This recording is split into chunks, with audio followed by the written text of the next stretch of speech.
अच्छा, ये समझ नहीं आई कि ये डिसीजन किसका था कि बाबर को हटा के शाहीन अफरीदी को कैप्टेंसी देते हैं?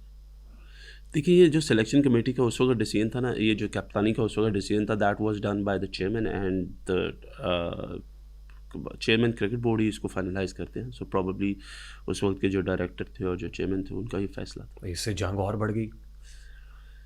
देखिए, ये उस वक्त क्या डिसीजन था. देखिए, हुआ ये कि उस वक्त वो लोग लीड कर रहे थे. उसके 2 महीने बाद चेयरमैन साहब मोहसिन भाई आगे वो लीड कर रहे थे. So everybody has their own way of thinking and their own way of leading the things. हालांकि नकवी साहब को मैं ऑन रिकॉर्ड यहाँ पे फिर दोबारा कह देता हूँ कि उन्होंने कहा था कि सिलेक्शन कमेटी जो बेहतर समझती है वो करे. तो उस वक्त सिलेक्शन कमेटी ने ये बेहतर समझा, पॉलिटिकल डिसीजन था। पॉलिटिकल डिसीजन तो था ही नहीं. पॉलिटिक्स का तो कोई काम ही नहीं.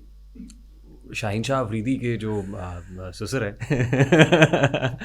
जरा आप हंस रहे हैं इसके ऊपर। नहीं, देखिए भगवानी शाहीन, खेज मुस्कुराहट है। देखिए Shaheen is a great chap, is a great fellow. ठीक है. आई बिलीव के ही हैज़ अ लॉट. उस वक्त भी जो उनसे बात की गई थी, दैट इज़ ऑन रिकॉर्ड, कि उनको यही कहा गया था, he came out of an injury, और उसके बाद उनको यही कहा गया था कि यार आप क्योंकि हमारे मेन बॉलर हैं and we expect a lot from you because you are the match winner for us.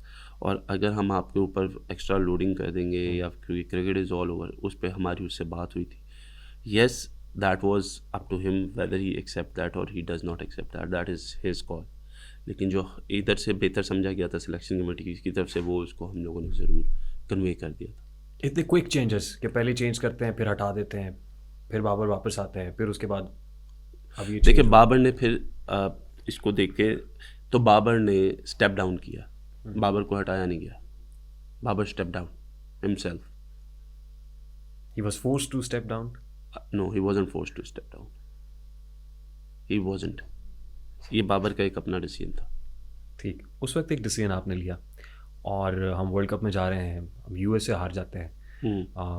Mohammad Rizwan out of blue, Imad Wasim retirement लीज, फिर वापस आते हैं वर्ल्ड कप खेलने के लिए. आई मीन ये दोस्ताना था आपका, आप बहुत पसंद करते थे इमाद वसीम को और मोहम्मद आमिर को, और आप चाहते थे कि वो खेलें. देखिए, फिर आप मुझे कह रहे हैं कि मेरा डिसीजन था.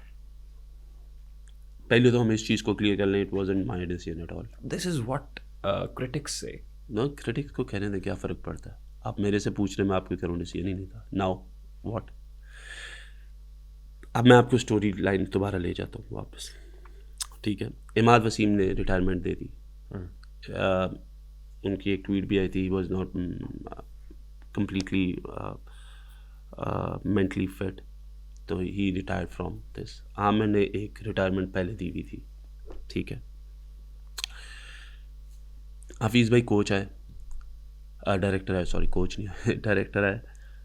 ही called Mohammad Amir to come back and join the team, जिस पे मोहम्मद आमिर ने मोहम्मद हफीज़ को इनकार कर दिया कि नहीं.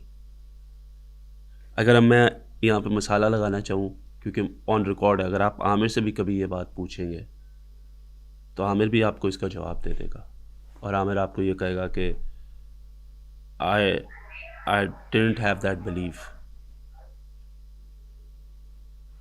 ठीक है जी. शाहीन शाह अफरीदी कप्तान थे. शाहीन शाह अफरीदी ILT खेल कर आए. उन्होंने आके मुझे कहा कि मुझे इमाद वसीम चाहिए, क्योंकि मोहम्मद नवाज़ उस वक्त अच्छा नहीं कर रहे थे. तो उन्होंने कहा कि ILT खेल के आए, इमाद परफॉर्म दे. तो उन्होंने कहा मुझे ILT में आते साथ मेरी उससे एक मीटिंग हुई और उसने कहा कि मुझे इमाद वसीम चाहिए. सो मैंने कहा यार देखो, एक बंदा रिटायरमेंट दे के जा रहा है और वो वापस आएगा, how would you handle the team and how would you handle the people and all that stuff. के जी एक टूर के बाद आप हार गए, तो उसके बाद आप, क्योंकि हम लोग को में हार बर्दाश्त ही नहीं है. आपको टीम को डेवलप करना है ना, डेवलपमेंट की फेज़ पे जाते हो आप. तो शाहीन ने कहा, मैंने कहा फिर इस तरीके से तो आमिर को भी आ जाना चाहिए. उसने कहा तो मैं चाहता हूँ आमिर भाई भी आएँ. ठीक है. शाहीन उस वक्त कैप्टन थे. शाहीन मेरे से बात करते थे, तो मैं उस वक्त सेलेक्टर था, चीफ सेलेक्टर था. उसके बाद जब मोहसिन भाई आए, तो उस वक्त उससे पहले जो भी हमारी कन्वर्सेशन में थी, उनकी कन्वर्सेशन में ये एडिशन था कि हमें प्लेयर्स चाहिए और हमें ये दोनों चाहिए. जब मोहसिन भाई आए, नकवी साहब आए, चेयरमैन साहब, तो वहाँ पे बैठे हुए थे हम रूम में, वहाँ पे इमाद वसीम ने ऑलरेडी परफॉर्म कर दिया हुआ था, PSL का फाइनल का man of the match, quarter final का और सेमीफाइनल का, 3 मैचों में वो डायरेक्टली था। PSL is your best cricket. आप वहाँ से ही लड़कों की पिछले एडिशन से अगर आप देखें, शाहनवाज दानी वहाँ का प्रोडक्ट, मोहम्मद अली वहाँ का प्रोडक्ट, आप जिसको देखते जाएंगे वो वहाँ से पीछे 4-5 साल से जो भी परफॉर्म करता था, सिलेक्शन कमेटी वो उसको टीम में ले आती थी। तो हम बैठे हुए थे, तो वहाँ पे इसका केस डिस्कस हुआ। केस मैंने डिस्कस नहीं किया, बल्कि नकवी साहब को ये बताया गया कि वहाब रियाज ख़िलाफ़ था इमाद वसीम के, इस वजह से इमाद वसीम ने रिटायरमेंट ले ली। अब नकवी साहब के सामने जब ये बात हुई, उन्होंने मुझे कहा हाँ, मैंने कहा सर ऐसी बात नहीं हुई, मैं तो उन लोगों में से था जो उसको सपोर्ट कर रहा था, और मैंने उसको बहुत वो चीज़ें ऑफ़र की जो कि किसी और को नहीं थी। आप पूछ लें, आपके ये जो 2 लोग हमारे साथ और भी थे उस रूम में, मैं उनका नाम नहीं लूँगा, आप इनसे पूछ लें। और उस वक़्त मैंने कहा कि sir he is a good player, अगर वो करना चाहता था, the only concept is this कि अब टीम में आके हाउ वुड इट रिएक्ट कि जी एक बंदे ने पिछले टूर पे रिटायरमेंट लिया और अगले टूर पे वो वापस आ गया। उन्होंने कहा I want the best players, उससे बात की जाए, अगर वो खेलना चाहता है, लेकिन he will plays on the term and conditions of Pakistan cricket team. अच्छा, इमाद वसीम से मेरी कोई नेगोशिएशन नहीं की मैंने। इमाद वसीम और मोहम्मद आमिर से मेरी नेगोशिएशंस हुई नहीं। किसकी हुई? एक डायरेक्टर है उनकी हुई। डायरेक्टर हैं या थे? हैं,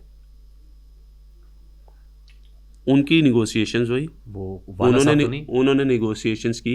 वाला साहब तो नहीं? नहीं, उन्होंने नेगोशिएशंस की, मैं आपको बता रहा हूँ, क्योंकि बात जब की गई तो उनको ड्यूटी दी गई कि ठीक है, क्योंकि बात भी उनकी तरफ से ही आई थी, तो ड्यूटी भी उन्हीं को दी गई कि आप नेगोशिएट करें। ठीक। उस पे इमाद ने अपनी रजामंदी दी, और फिर आमिर से मेरी बात हुई तो आमिर ने भी अपनी रजामंदी दी। ठीक है जी।